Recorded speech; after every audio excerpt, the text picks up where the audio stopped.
Hey guys, in today's video we're going to be seeing which anime villains could defeat the military. But in order to do that, we must first find out how strong the military is.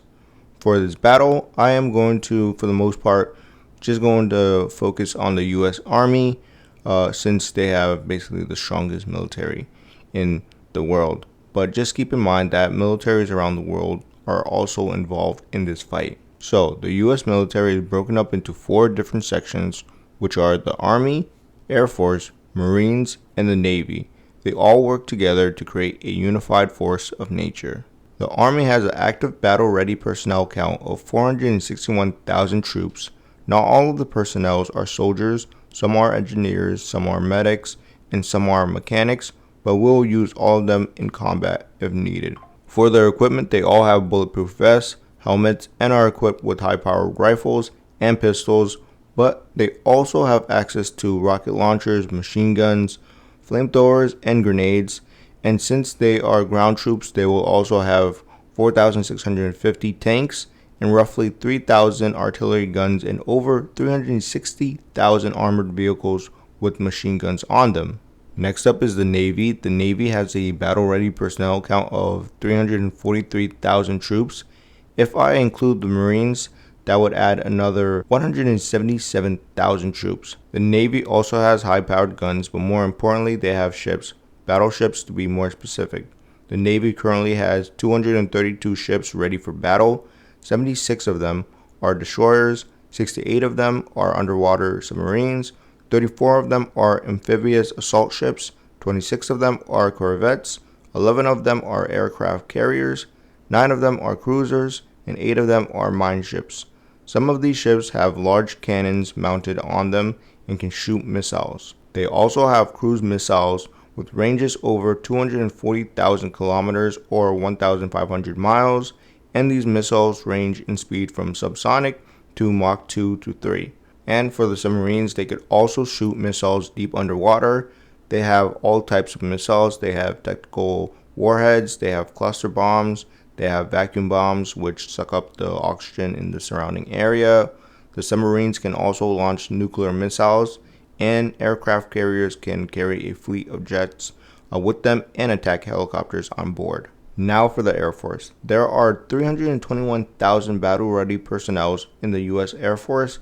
They currently have roughly 13,000 aircrafts in service. Out of the 13,000, around 2,300 of them are jet fighters, which could send long-range missiles and have machine guns and could reach anywhere between Mach 2 to Mach 6. They also have 141 bombers, which can drop cluster bombs, vacuum bombs, missiles, napalm, and even nuclear bombs. The Air Force dominates the skies and is basically the military's wings. And as the last-ditch efforts are nukes. The US alone has 3,800 active nuclear warheads in its inventory. They also have another 1,750 retired nuclear weapons in their inventory. And back in the 60s, the US had over 31,000 nuclear weapons in their inventory. That's not even including the rest of the countries that have nuclear weapons. Each nuclear weapon ranged in power from 15 kilotons with the little boy to 50 to 100 megatons with the Tsar Bomba. And that was all the way back during the Cold War, so we really don't know if the yield on nuclear bombs have gotten stronger. Now, for these battles, the military will know the powers and abilities of the villain to make it a bit fair, and in return, the villains will also know the powers and abilities of the military. So let's see which villains can take out this threat. First up is Lelouch from Code Geass. Lelouch has the ability to mind control people if he looks into their eyes. It doesn't even have to be a direct look. Even a reflection of his eyes in a mirror or a glass would work. He can mind control several people at the same time and order them to do whatever he tells them to do. And he also knows how to fight in a giant mech. So if I include that, he scales to around multi-city block level to maybe small town level in power. For speed, in his giant mech, he could react to bullets and cannon fire, so he is, hypersonic at minimum. Now, can he defeat the military? And I just don't see him defeating the military, especially if they know his powers. they could just make every soldier wear a mask, which would negate his power. And if he uses a giant robot, it will get shot down eventually. If they just fire a bunch of missiles and artillery shells at it, it's not extremely durable and it's not extremely powerful. So, he will lose. Best case scenario is if he managed to like mind control all of the world leaders and tell them to like back off. But, since they know his abilities, they would just wear dark glasses and, shoot him, because they have security. The military would beat him quite easily. So this would be, I would say he gets one-shotted, really. Second in line is Light Yagami from Death Note. And he has access to the Death Note, which allows him to kill anyone whose name is written on it. If the cause of death isn't written, they will just die from a, heart attack. But if the cause is written, then it could be anything that is reasonable. Also, if he decides to get the Shinigami eyes, then he could see the names of everyone he looks at, even if it's through a TV screen. Now, to give Light Yagami a fair chance, I did give him the Shinigami eyes. However, I think this could go both ways. If the military didn't know exactly who he was, then Light Yagami could basically take them out one by one, and that would take him forever to do, but he could possibly win. But if the military does know who he is, then he would get taken out very easily. Light Yagami is just a regular human with a death note after all, so he could just die from a bullet, and he did die from a bullet. So it depends, but I'm going to put Light Yagami. I actually think he gets defeated, if not one-shotted, if they actually know who he is.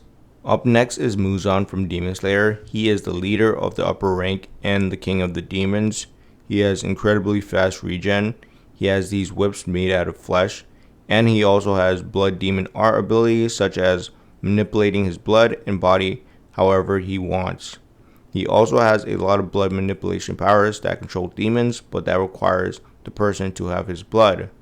And he could also produce shockwaves and send them towards his enemies. However, his weakness is sunlight, and if he goes out into the open during sunrise, he will get turned into ash. For AP, he ranges from large building level to maybe multi-city block level.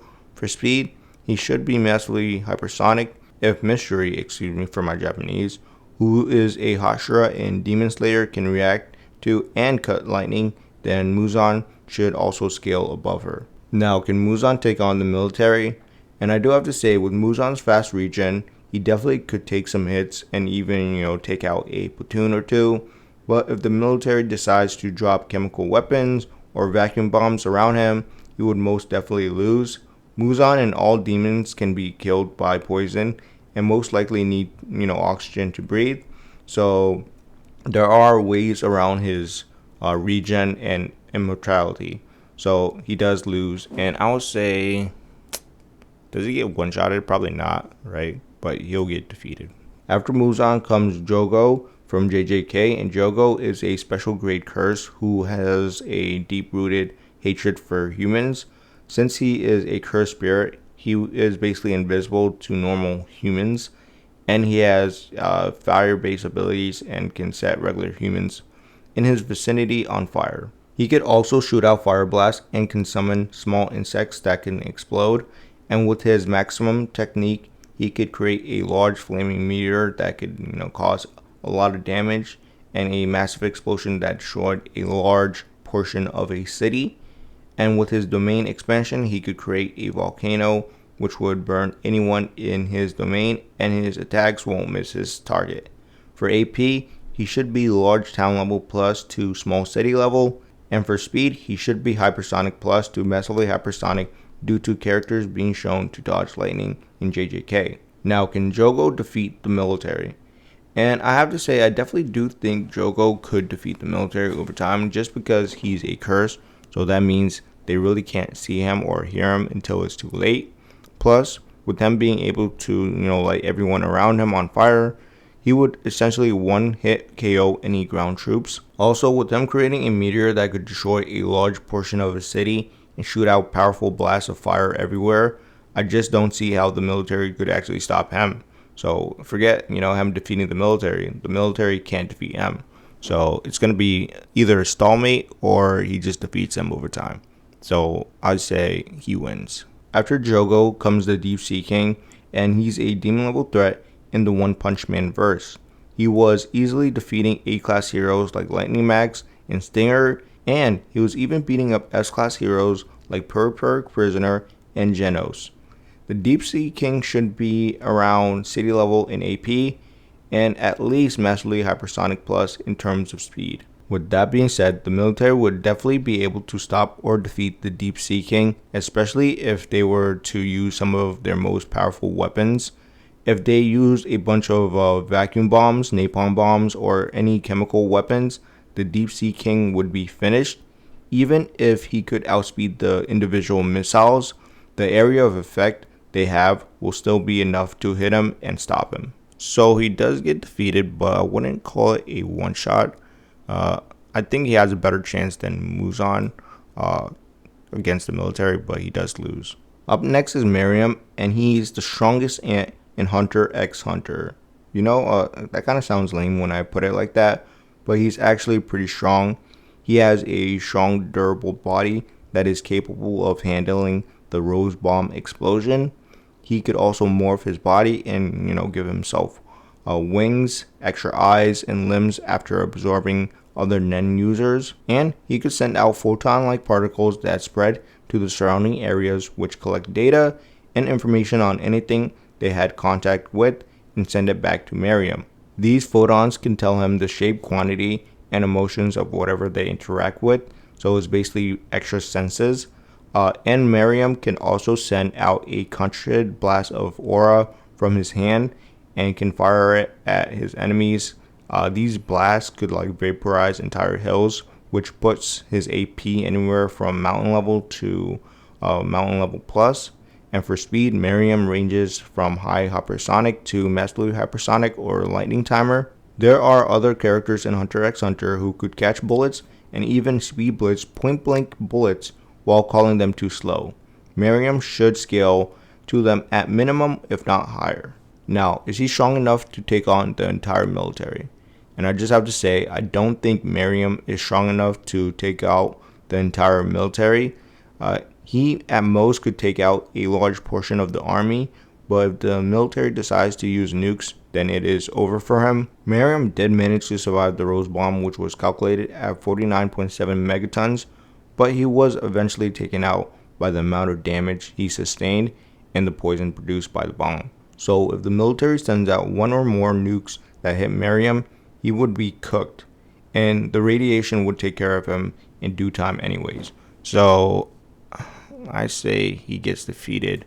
I say he has the best chance even over the Deep Sea King. So he does get defeated, but it's a good, he takes out a good portion of the army. After Meruem comes Griffith from the series Berserk, and he was the founding leader of the Band of the Hawks, but eventually betrayed them to become Femto. A lot of people think the Berserk verse is weak, but they are surprisingly strong. Griffith, in his Femto mode, is intangible to physical attacks and has, sort of a fate manipulation because no one who isn't a part of his story can't hurt him. But for the sake of this video, I will say the military is a part of his story, so they can hurt him. His other abilities are spatial manipulation, which means he could control space and gravity. He could also create force fields that repel attacks, gravity wells that crush enemies, and he could warp and kind of distort space. Plus, he has telekinesis, he has soul manipulation, he also has mind manipulation powers, and he could even change people's dream. Oh, he could also fly with the wings on his back. He could manipulate the wind, and he could create entire storms just by existing. Not to mention, he created a large city out of thin air, so yes, he is extremely powerful. For his AP, he should be mountain level plus, if not higher, since he, created a large storm just by existing. And for speed, he should be massively hypersonic due to him fighting Guts, who could react and dodge lightning bolts. Now, I actually don't see the military being able to beat Griffith because he's intangible. He can't actually be hit. Even if you are part of his story, he is intangible. He has intangibility. So just by that fact alone, I do think he wins, and he probably wins much easier than Gojo or Jogo. Up next is Eren Yeager, and I even made a whole video about the rumbling versus anime main characters right here. You guys can check it out after this video if you're interested. Anyways, Eren has the ability to start the rumbling, which is around 1 million colossal titans causing chaos to the world. Each individual colossal titans can produce steam hot enough to incinerate human flesh, and they could also swim and run if they need to. For AP, each titan should be around multi-city block level because they could, easily destroy multiple buildings. And for speed, they are around low hypersonic since they could react to and block cannon fire. Eren himself is this gigantic skeletal thing, but he does have an actual body inside which can be destroyed. So the real question is, can he defeat the military with the rumbling? And I have to say, it's a 50-50 chance. The Titans are huge and powerful, but cannon fire from old-fashioned ships can split them in half while they're underwater. That means a well-placed barrage of missiles or artillery shells could take out a good portion of them, let alone a few dozen nukes. Plus, since the military has underwater submarines that could fire missiles from 8,000 miles away, they will have plenty of time to bomb wherever they are. And with the jet fighters and chemical weapons the military has at their discretions, it could be a total massacre for the Titans. So I'm really leaning towards the military for this round. However, I'm going to keep it at 50-50 chance because they did level an entire continent and destroyed many armies that they came across. After Eren Yeager comes Sukuna from JJK, and he is also a special grade curse. However, he is way stronger and is the most strongest curse in JJK. Sukuna's soul was placed in 20 fingers, and when his fingers are eaten, he could take over the body of whatever ate him. So that was the reason why he was in Yuji's body. Then he went into Megumi's body, which he learned and gained some of his abilities, and then he turned into his true form with a whole range of abilities, including his shrine technique, which he could send out a bunch of slashing attacks within a 200-meter radius, which could cut entire buildings, cars, and people in half. And he has a spider web, which could cut everything the spider web touches. He also could create and send out fire-based attacks, some powerful enough to blast and incinerate a large portion of a city. And he has crazy regenerative powers that allows him to heal very fast. However, if he does take a fatal blow, he could die. In terms of power, he is large town level to small city level in AP. However, if we do scale him to other characters who have creation feats, like Daigon's Island Domain and Jogo's Volcano Domain, we could scale him to Island level. And for speed, Sukuna should be massively hypersonic to massively hypersonic plus. He fought and defeated Jogo, and he fought and defeated Gojo. So he should be scaled to them. Now, can the military handle Sukuna? And I have to say, he has a 50-50 chance at, winning. Sukuna was severely injured by Gojo's maximum output Hollow Purple, which destroyed a large portion of a city. Now, imagine several of those nukes hitting Sukuna. Yeah, he would be totally done for. And unlike Jogo, who can't be seen by normal humans, Sukuna is controlling the bodies of humans to do whatever he wants, and he has a maximum amount of time he could regenerate before he gets defeated. Maybe if some of his fingers are still around, he could get reincarnated, but that would require someone else to eat his fingers again. But anyways, I'm gonna say it's a 50-50 chance for Sukuna to win or lose. After Sukuna comes Doflamingo from One Piece, and he is a complete menace. Doflamingo, or better known as Dofi, has the string fruit, which allows him to create and control strings. His strings are very durable and could cut through almost anything that touches them. His strings could cut through large buildings with ease. They could cut through iron and steel rods like butter. They could cut through several layers of bedrock, and they could cut through meteors like they are nothing. He could also fly using his string powers because he could attach his strings to clouds, and with overheat, he could heat his strings so hot that they catch on fire, and the attack could travel several miles, if not dozens of miles, in seconds. Doflamingo also has the ability to control people as if they were puppets. With his parasite strings, he could control hundreds if not thousands of people at the same time. And these strings are strong enough to control not only Luffy, but Diamond Jozu, who could throw a gigantic ice glacier several meters into the air. Doflamingo can also create a string clone of himself that basically has the same abilities, and with his awakening, he could turn his surrounding area into large strings he could use to attack his enemies. Plus, Doflamingo has the birdcage, which can cover an entire country in strings and shred it into pieces. Doflamingo can also increase the speed of the birdcage whenever he wants, and it is nearly impossible to get out the birdcage without being cut or defeating Doflamingo. Oh, not to mention, he also has all 3 types of Haki, so he can predict and sense where his enemies are with observation Haki. He could strengthen his body in strings with armament Haki, and with King's Haki, he could knock out a bunch of weak soldiers with ease. In terms of power, Doflamingo is large island level, plus to around country levels of AP, and his birdcage alone can destroy an entire country by itself, and his birdcage strings are strong enough to cut this large meteor with ease. Doflamingo also cut another meteor with just his regular strings, and with his awakening, Dofi is somewhat fighting on par with Gear 4th Luffy, who could put out large island level plus of AP. For speed, Dofi is easily faster than Light Plus, if not higher. He was faster than Gear 2nd Luffy, and with his awakening, he could somewhat keep up with Gear 4th Luffy and land hits on him. Plus, he was fast enough to cut a meteor that was right next to his face 2 times, and for his travel speed, he went to Punk Hazard from Dressrosa within the same day, if not hour, with his string flying ability. Now, can Doflamingo actually take on the military? And if it wasn't obvious already, Doflamingo definitely could defeat the entire military if he wanted to. Although I would say it would take some time, I say about a week or 2. Just his parasite string alone can basically control a huge portion of the army and have them fight each other while he lasts. And with his strings being able to cut through entire meteors like butter, he most definitely could cut through tanks, jets, and even Navy battleships with ease. And with his strings being able to travel miles away, move incredibly fast, and shoot multiple strings at once, he would be able to intercept and cut a dozen missiles and nukes and bombs before they even reach him. The military could use chemical weapons, but Doflamingo could just fly out of the area, and with his birdcage, he could literally trap a large portion of a country or military in and have them fight each other with his parasite strings. Plus, his King's Haki could knock out any units in his surrounding area that gets, too close. And I would say Doflamingo does win this pretty easily. I would say easy win. But that's all for this video. I'm going to be doing a part 2. So if you guys like this video, like and subscribe.